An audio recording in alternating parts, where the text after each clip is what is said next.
নমস্কার, আমি সোনালি। আমার নতুন একটি ব্লগে আপনাদের স্বাগত জানাই। আশা করছি আপনারা সবাই খুব ভালো আছেন। জানেন তো, আজ আমি খুব এক্সাইটেড। জীবনে প্রথমবার 31st নাইটে বেরিয়েছি নিউ ইয়ার সেলিব্রেশনের জন্য।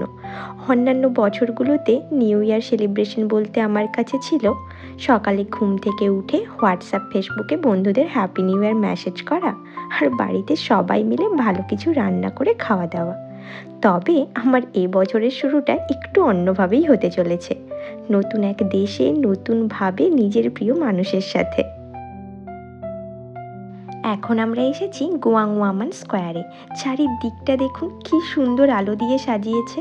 আর এই যে তাঁবুর মতো ঘরগুলো দেখছেন, এগুলোতে ছোটোখাটো একটা দোকান সাজিয়ে বসেছে। এই লোকাল স্মল বিজনেস ওনাররাই নিজেদের হাতের তৈরি সুন্দর সুন্দর জিনিস বিক্রি করছে। চলুন গিয়ে একবার দেখে আসি কী কী বিক্রি হচ্ছে ওখানে।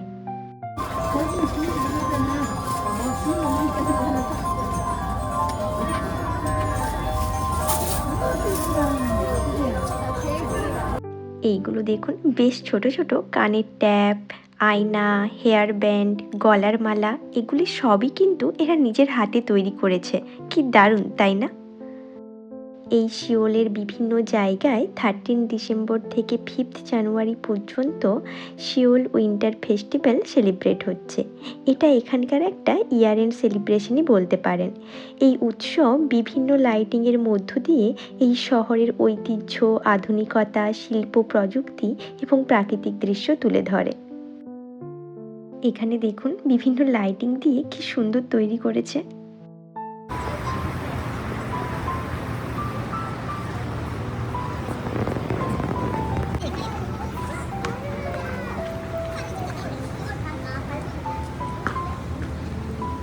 আর এই যে দেখছেন, এখানে লেখা রয়েছে এমিট ইওর লাইফ। এটা একটা ফটো সেকশন।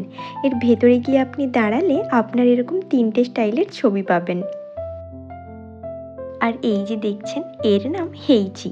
এর বন্ধুদের সাথে সিওলে এসেছে এই শহরের উইন্টার ফেস্টিভ্যাল দেখার জন্য, আমাদের মতোই আর কি।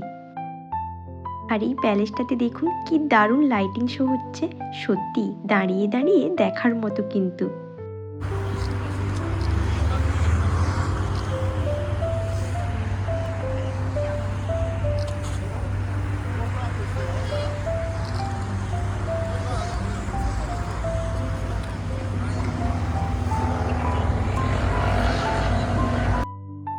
দেখুন পুরো শহরটাই যেন রং বেরঙের আলোর রোশনাইতে সেজে উঠেছে। রাস্তার ধারে ধারে ক্রিসমাস ট্রি, সান্তাক্লজ, আরও কত কী। টেম্পারেচার যতই মাইনাস হোক না কেন, ঘরে আপনি কিছুতেই বসে থাকতে পারবেন না।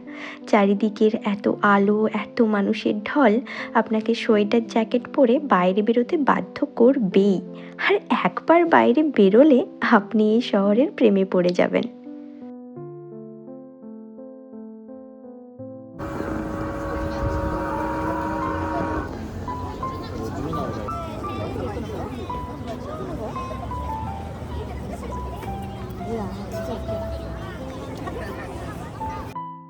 হাঁটতে হাঁটতে এখন আমরা চলে এসেছিলাম চিয়ং স্ট্রিমে ল্যান্টার্ন ফেস্টিভ্যাল দেখার জন্য। জানেন তো, এটা সিওলের খুবই ফেমাস একটা ফেস্টিভ্যাল। প্রতি বছর প্রায় লক্ষ লক্ষ মানুষ এখানে ভিড় জমায়। শত শত এলইডি লাইট দিয়ে আলোয় আলোকিত করা হয়েছে চারিদিক।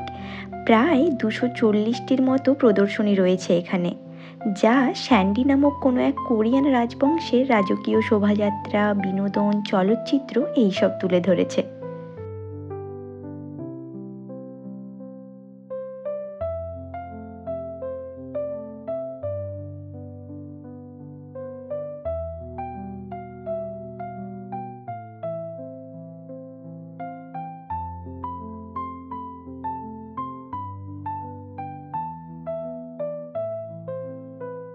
ঘুরতে ঘুরতে আমাদের প্রায় 10টা বেজে গেছিলো। কাছেই দেখলাম একটা ইন্ডিয়ান রেস্টুরেন্টও আছে, তাই এখানেই ডিনারের জন্য এলাম। কোথাও ঘুরতে গেলে এই একটাই প্রবলেম আমার, জানেন তো, শুধু গুগল ম্যাপ থেকে চেক করতে থাকি কাছাকাছি কোথায় ইন্ডিয়ান রেস্টুরেন্ট আছে, কারণ এই কোরিয়ান খাওয়ার দাওয়ার আমার একদমই পছন্দের নয়। এই রেস্টুরেন্টটাতে আমরা প্রথমবার এলাম। দেখছি খুব একটা বড় নয়, মাত্র কয়েকটা চেয়ার টেবিলই রয়েছে। এই কোরিয়াতে রেস্টুরেন্টগুলোতে যদিও লেখা থাকে ইন্ডিয়ান রেস্টুরেন্ট, তবে বেশিরভাগই সব ওই নেপালি রেস্টুরেন্টই হয়। এই যে খাওয়া দাওয়ারও চলে এলো। আমরা অর্ডার করেছিলাম রাইস, গার্লিক নান, চিকেন তন্দুরি, বাটার চিকেন, শাক পনির, পটাটো কারি, স্যালাড, আর শেষে ছিল ব্ল্যাক কফি আর আইস টি। তবে সব খাবারগুলোই খেতে বেশ ভালো লাগলো, খুব ফ্রেশ আর টেস্টিও ছিল। এরপর আমরা নিউ ইয়ার সেলিব্রেশনের জন্য এসেছিলাম ডংডেমুন ডিজাইন প্লাজাতে। প্রতি বছর এখানে লাইটিং শো আর ফায়ার ক্র্যাকসের মাধ্যমে নিউ ইয়ার সেলিব্রেট করা হয়। তবে এই 2025 সালের শুরুটা কোরিয়ানদের কাছে ছিল একটু অন্যরকম। আপনারা নিশ্চয়ই নিউজে দেখেছেন 29শে ডিসেম্বর কোরিয়াতে ঘটেছিল এক ভয়ানক প্লেন দুর্ঘটনা, যেখানে প্রায় 179 জন মারা গেছিল। তাই কোরিয়া সরকার 7 দিনের জন্য রাষ্ট্রীয় শোক ঘোষণা করেছিলেন। এই জন্য সিউলের প্রায় বেশিরভাগ জায়গাতেই নিউ ইয়ার সেলিব্রেশন বন্ধ ছিল। এই ডংডেমন প্লাজাতেই সেলিব্রেশন হচ্ছিল ঠিকই, কিন্তু আগের বছরগুলোর মতো এত আড়ম্বরপূর্ণ ছিল না। ঘাড় নাড়াতে হবে, ওদের মতো ঘাড় নাড়াতে হবে, তবে তো এনজয়টা ফিল করতে পারবে ঠান্ডাতেও।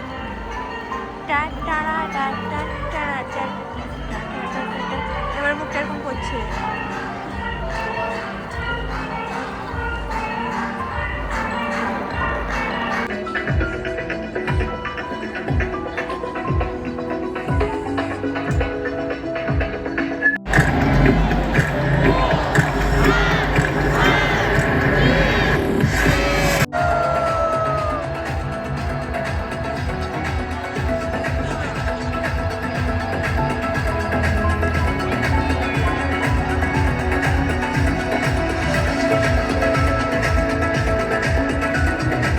আপনাদেরও জানাই হ্যাপি নিউ ইয়ার।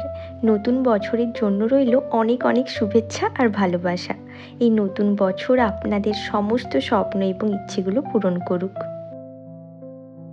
রাত অনেক হলো আর ঠান্ডাও বেশ বেড়েই চলেছে। চলুন এবার বাড়ি ফেরা যাক। আর আজকের এই ব্লগটা এখানেই শেষ করছি। দেখা হবে নতুন এক বছরের নতুন এক দিনে।